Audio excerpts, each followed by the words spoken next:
Opportunity can determine a person's success in this world.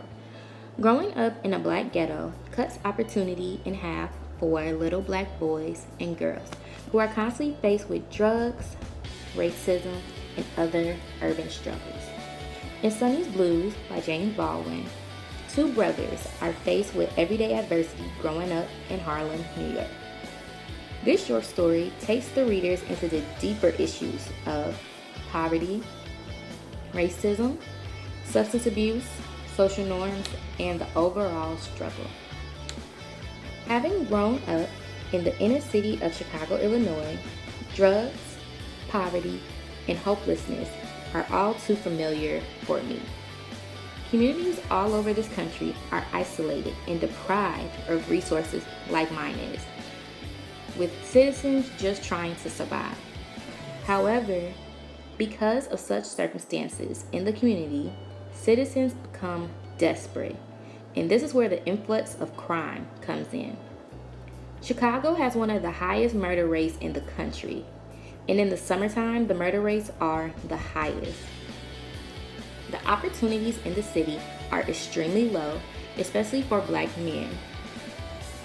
Inner city enrichment programs are few and are not always available to the people that need them the most.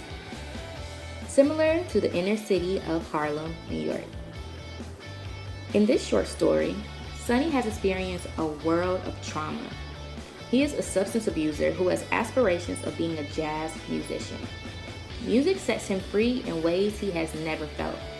However, drugs make him feel alive. Sonny's brother frowns upon Sonny wanting to become a jazz musician.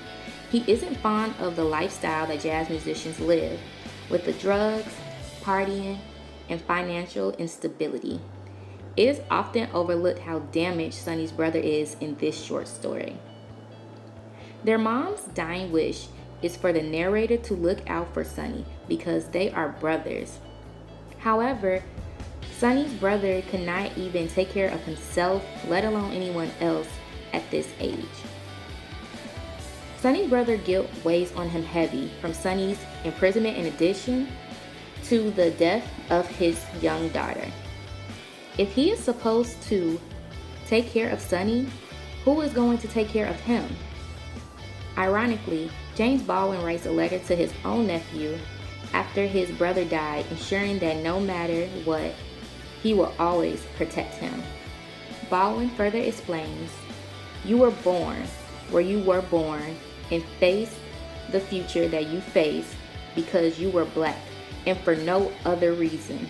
I said that it was intended that you should perish in the ghetto, perish by never being allowed to go behind the white man's definition, by never allowing someone to spell your proper name." One can infer that this message is the kind of message that Sonny's brother wanted to provide for Sonny, but was incapable of doing so. Sonny's Blues can be written today and be modernized.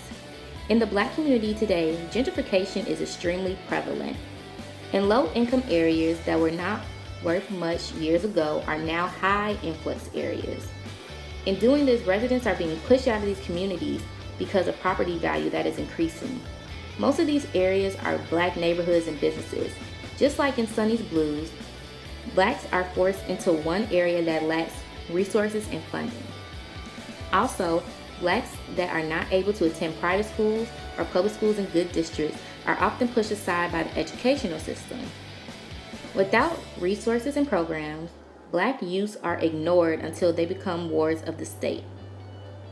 People suffer in many different ways. There are several ways to cope with the pain of being in poverty, discrimination, and dealing with fighting against social norms. The Brothers in Sonny Blues by James Baldwin deal with their pain in different ways. Sonny initially deals with his pain through drugs. Eventually, his addiction becomes destructive to the course of his life, and instead manifests his passion into music. The narrator deals with his pain by trying to ignore and never acknowledge his pain.